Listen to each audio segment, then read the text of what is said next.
Ladies and gentlemen, to finish our first day of EIF on a high note, we are extremely honoured to have with us the President of the Eurogroup, Paschal Donohoe, who will be interviewed by the Martens Centre Senior Research Officer, Dr Eoin Drea. Eoin, we are all ears. Thank you, Anna. And welcome to all our visitors from around Brussels and indeed from around Europe. A special welcome to our guest speaker, Paschal Donohoe, Minister of Finance for Ireland and President of the Eurogroup. Just before we start, please do ask a question directly to me at Eoin Drea on Twitter. Our hashtag is EIF21, or on the Martens Centre Facebook or Twitter pages. Minister, welcome. Thank you for taking time out of your busy schedule. I would just like to start by talking about the current economic outlook. We're kind of in this borderline economic recovery phase. We've got GDP, consumption is bouncing back, but still we've got the hangover of significantly increased public debt. I was just wondering about how do you view the current economic outlook, and how can we ensure long-term recovery and not just kind of a short-term economic rebound? Good evening, and thank you very much for the opportunity to participate in this forum. I am optimistic, Eoin, about the short-term outlook, but there is a key risk, which I'll mention in a moment. But we do need to be careful about sustaining our progress into the medium term. So the way I would phrase it at the moment is I think we are in the early phase of a rebound, but a rebound is not the same as a recovery. A rebound, however, is the first step that we need in the delivery of a recovery, because without the rebound then leading to a recovery, the challenges that we have with employment, the challenges that we have with income growth, and the challenges that we have with debt sustainability will then not be surmountable. I believe overall that in Ireland and across Europe, even at the moment, our growth prospects across 2022 and 2023 are actually understated. And while we do have a number of risks that we need to manage, most notably the variant risk, I do believe that across Europe, national governments and the European Union have been successful in supporting our economies and protecting them during a time of pandemic, and that is now laying the foundation for a rebound that then has the ability to lead to a recovery. But we can't take the recovery for granted, and it will need continued monitoring, intervention and support. Yeah, that's very interesting when you say, when you mentioned about understated growth prospects, because as you know, the Commission has recently revised many of its forecasts. One thing that there is, I think, increasingly a lot of talk about in Brussels and I think among economists globally is how policymakers are going to manage the inflation dilemma. On one hand, there's the very kind of understandable risk that you can't cut off or taper COVID-era supports too quickly. But on the other hand, I suppose there is a worrying fear, particularly in elements of our political family, about inflation and about is this inflation a temporary transient phenomenon driven by the external circumstances, or is it maybe a precursor to actually a more kind of permanent situation? I was just wondering, are you worried by the inflation situation, or in your view, is it at the moment still a transient phenomenon? So it is something that we need to monitor, but if I look at the other economic risks that we have at the moment, I would not have it as a preeminent risk in the short to early part of the medium term. The huge challenge that we have at the moment that is a more higher ranking issue for me is how we rebuild employment and how we're able to open up our economy safely, and by doing that lead to a resumption of income growth for our citizens and employment growth. As we do that, I do believe it is very likely we are going to encounter inflationary pressures and trends. But I am in the hold of view that once we deliver a safe reopening for our economy in Ireland and across Europe, that will act as an antidote to the inflationary pressures that may build in the short term. So to answer your question directly, I do believe it is a risk. However, I believe there are other risks, and I believe that risk is going to manifest itself in the short term, and my judgment for now is the safe reopening of our economies combined with employment growth will act as an antidote to the short-term development of inflation. Okay, yes, I understand. If I could just move on a little bit, I think one thing that's particularly starting to be understood is that the scale of the economic disruption brought about by the pandemic has really brought a renewed kind of focus on issues to do with fairness and equality, be it gender, be it income, be it taxation, be it member state solidarity. And I'd just like to briefly talk about how this might impact upon the governance of the Eurozone, because the Commission will soon relaunch their review of economics governance of the Eurozone.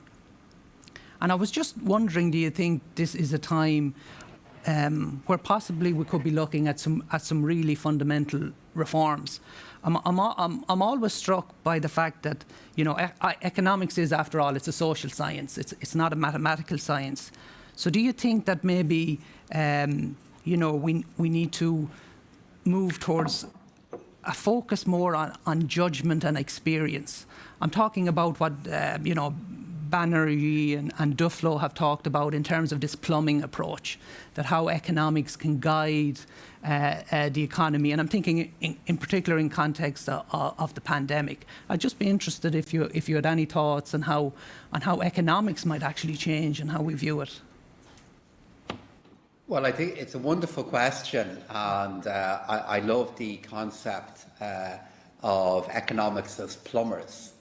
And I think the idea, economics as plumbing, and I think that idea is particularly applicable to microeconomic interventions. And to deal with your question regarding how I think economics is going to evolve, firstly, I really agree with you that economics is a social science. And because it is a social science as opposed to a science like physics or chemistry, we need to think about uncertainty in a very different way. And we also always need to be humble about the power and influence of things that we don't know and can't understand because of our position in time. Yeah. So how do I believe economics as a social science could and should evolve? I think it has the ability to evolve in two different axes at the same time. On the micro level, to again go back to the concept of plumbing, we need to always be aware of the value of theory, history and experience in refining targeted and particular interventions that we can make in our economy. And then for the larger macroeconomic policy decisions, we have to, I think, cherish what we can learn from history more and from the value of economic history. And we have to be aware of the unknown in the future and be humble in the face of that, but use the tools that are available to us to try and meld it and shape it. And then coming through the middle of those two ideas and concepts is the value of trust and the value of social cohesion. Because in recognising that economics is a social science, I think we always have to be aware that economies are anchored within societies as opposed to the other way round. And that sequencing is really important for the design of the policy choices that we will need to make in a post-pandemic world.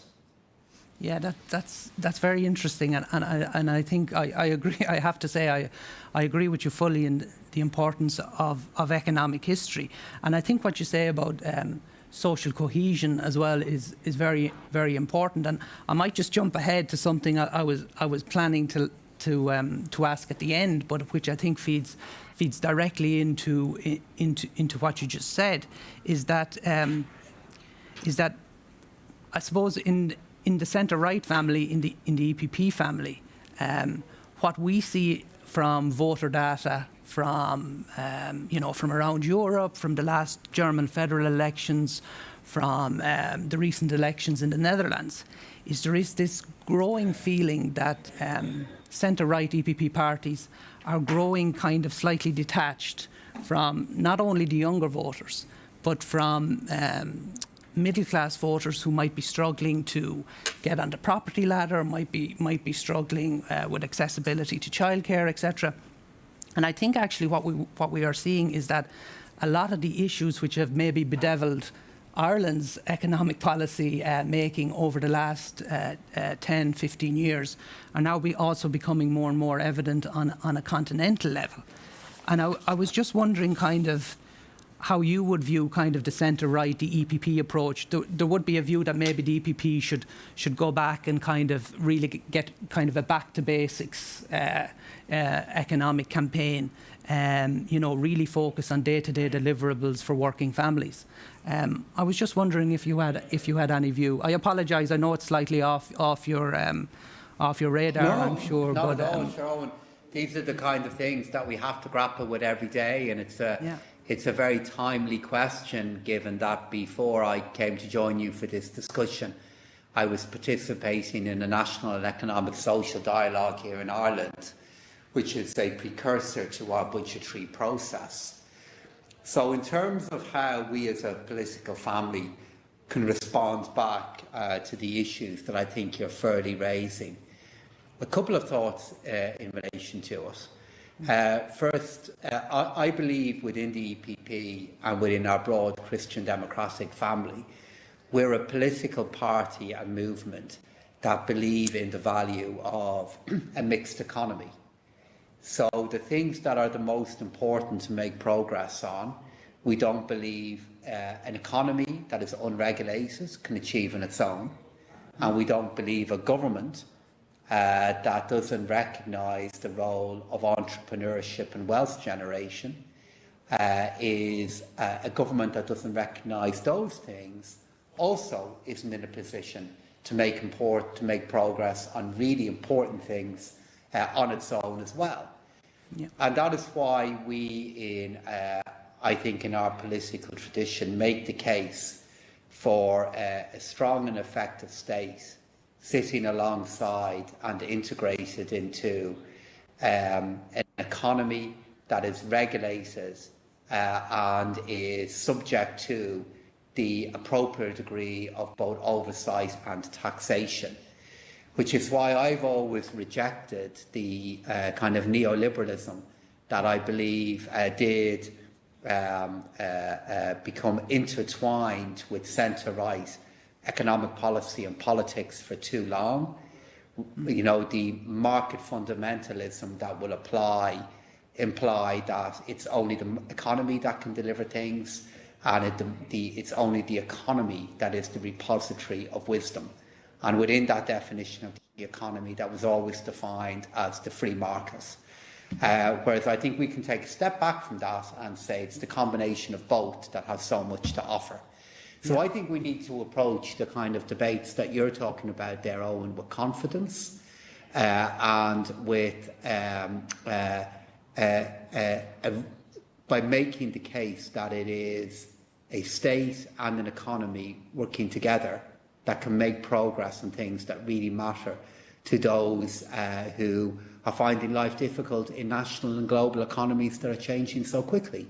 Yeah. So that is why, as a political family, we should make the case for social and public housing, while recognising that the market economy also has a role to play in delivering additional housing. It's when we come to taxation, we should make the case that those who have the most should pay the most, but levels of tax that are too high can also act as a disincentive to the competitiveness and the ability of an economy to grow. So, Owen, I think we could spend all night discussing that particular question, but there's some ideas as a starter to get going on them.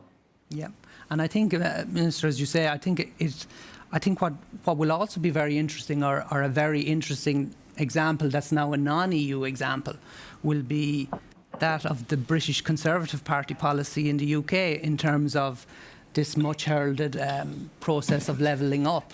And, maybe also Britain is also a warning about, in attempts to broaden electoral support, you have to be very careful about your base, as we're now seeing probably in the south and the southeast of England. I just want to jump back to I suppose your more pressing day-to-day agenda, which is we here in the Martens Centre, we were heavily involved around 2013, 2014 in issues relating to banking union and the completion of banking union.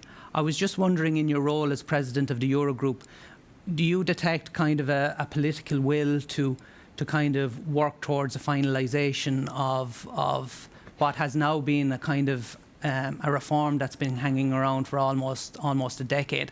I realise it's a very complex issue in terms of minimising banking risk, etc. But do you detect kind of a political willingness or a political momentum that might see some type of agreement reached in the coming years? Well, there is political willingness and political momentum behind doing it, but I think it would be fair to say that we have more progress to do to achieve, to turn that momentum into concrete agreements. So that was, I think, typified by the progress that we have made over the last 6 to 8 months overall. We made progress towards the end of last year in the strengthening the safety nets of banking union, in strengthening the role of the Single Resolution Fund and the European Stability Mechanism. But you'll be aware that in our most recent Eurogroup meeting, we were not able to get progress on a revised and credible work plan for the completion of banking union. So I would summarise it as momentum and commitment being there, but we have to work harder, Owen, to get that momentum to the final stage, so that we're able to deliver an agenda for more work and more progress in the life cycle of the current Commission. So we have achieved much, but we have a lot more to do. Okay, thank you, Minister. Yeah, it's interesting because I think the feeling was in Brussels was that around 2013, 2014, I suppose the legacy of the Great Recession and the political capital that had to be expended to get Europe through that crisis really resulted in some unfinished reforms like banking union. So it's I suppose we're hopeful and we hope to see movement on that issue in the future.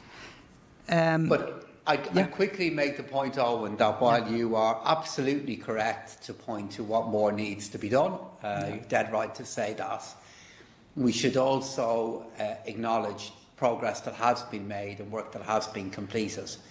So if you look at the regulatory framework that we have in place for our banking system here in Europe, if you would look at the single supervisory mechanism, the single supervisory board, if you would look at the changes that were just agreed there last November, if you look at the fact that our banking system has come through a pandemic, but we have not seen a recurrence of the very difficulties that we all experienced a decade ago, that does point to progress made. But equally though, your characterisation of it being an incomplete union when it comes to banking union is fair. And we have further work that we need to do in the next couple of years to make progress in some important areas. Yeah, thank you. We only have maybe 6 or 7 minutes left, but I have received a couple of questions which are broadly, variations of the same topic, which was looking back now on the last kind of 5 or 6 years of the Brexit process. I suppose specifically from an Irish context, what do you think are the real lessons of Brexit that Ireland can take, kind of moving forward? So the two that I would offer is that the Brexit process will be ongoing. It is a process, it's not a project. It was a game changer for Ireland with regard to the United Kingdom deciding to leave the European Union. And we need to ready ourselves for developments, for challenges, and also for opportunities that will always be ongoing. But then as we are in that stream of activity, I strongly believe that the best structure, the best compass that Ireland has for guiding itself through that is our membership of the European Union. And Brexit has reaffirmed for me that the Union is an extraordinary project for deepening our economic and political and our social freedoms. So that is my abiding learning from where we are at the moment. And I think one of the other really important issues in recent years has been not to underestimate the value of solidarity within the European Union, but to recognise that it takes time to build that solidarity, but once it's in place, it's deeply, deeply precious and deeply valuable. Thank you, Minister. And I think we just have time for one final question, which also came into me on Twitter, and that's about the role of small states in the European Union. Do you think that the pandemic has, and Brexit, I guess, has kind of strengthened the position of small states in the European Union, or at least in a sense given them more confidence to be able to speak more freely and be more confident about putting forward what their priorities are at a Brussels on a Brussels stage? I was at an event in Estonia a couple of weeks ago, and this kind of came up as an issue about how small states can have more confidence in Brussels, and Ireland was taken as the obvious example. So I think Brexit really had that effect. And I think Brexit reminded small and medium-sized countries of the imperative that we have to be able to make our case with confidence and with clarity within the European Union. And that has happened. You now have so many different coalitions that have developed, depending on the policy area, in which small and medium-sized countries are now playing a more central role. And my experience is that the larger economies and larger member states that we will work with recognise that this is of value, and recognise that it can lead to decisions that are more resilient and that are more broadly implemented and done so quicker within the European Union. So I would attribute that development to Brexit. And it reminds me of an article I read in The Economist there a couple of weeks ago, where they predicted the demise of small state privilege. And small states within the European Union do not, nor should they, ever create a sense of privilege about their status in this political project. But what I think is happening is small and medium-sized countries now realise the need for more regular political engagement with each other to lead to more issue-specific coalitions that in turn allow more inclusive decision-making processes to be in place. So that spirit is alive and well within the European Union, and every month when Eurogroup meets and ECOFIN meets, Owen, I see that approach alive and well. Well, that's good to hear. Just before I wrap up, just to kind of come back to looking forward to the post-pandemic recovery. I think recent months, somewhat surprisingly to some people, have seen favourable results for, centre-right parties in state and local elections recently in France, in Germany, but also in Spain and in Finland. Do you think that, if we look forward towards the 2024 European elections, that, how we manage the recovery will be the defining factor in how centre-right parties fare in the upcoming elections? Very much so, Owen. It will have a really big effect on how we fare in the 2024 European elections and all the national elections that will happen before then. And I would make the case that the reason why we have seen some success at national level in the last few months for our political family is we are demonstrating the value of the political centre in European politics. Yep. We're showing why it matters, and we're showing that it can play a deeply valuable role at a time of such a severe challenge to the European project. So for me, if we make our case with humility, but also make our case with confidence, I believe our prospects are positive. We cannot take them for granted, but I do believe the recent elections that you've just mentioned should give us confidence about the ability to make our case and for that to be heard by citizens in the European Union. Yes, thank you. And just before we let you go, just for those in Brussels who don't realise, I think it's safe to say that you're well known as a bookworm and as a regular book reviewer. I was just wondering if you could recommend one or two books for our vacation reading this summer. My God. I love reading, and you've caught me on the hop now. If I was to pick out two books, yeah. So I will pick a book of history, and then I will pick an Irish